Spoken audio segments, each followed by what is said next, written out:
Di ba kapag may nahuli kayo sa isang lugar, you also ask and you also question the owner of the place? Nasaan itong storya na to? Iba-ibang story yung ginagawa ninyo eh.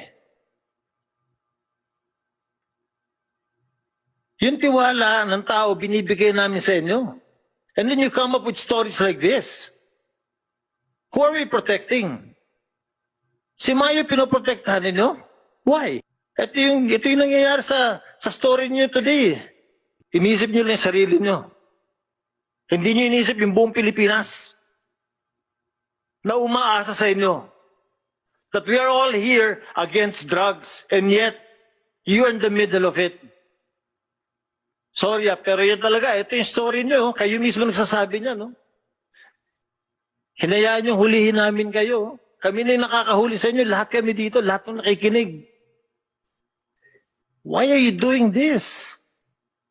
Merong nahuling pulis at merong attempt na pagtakpan yung pulis.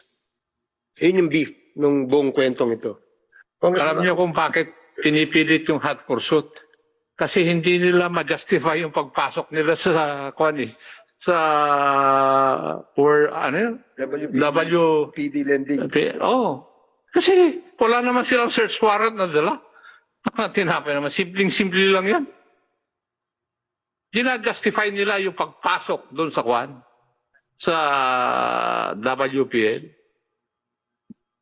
Kaya pinipilit nila na may hot pursuit to justify their illegal entry into the office of Police Master Sergeant Mayo.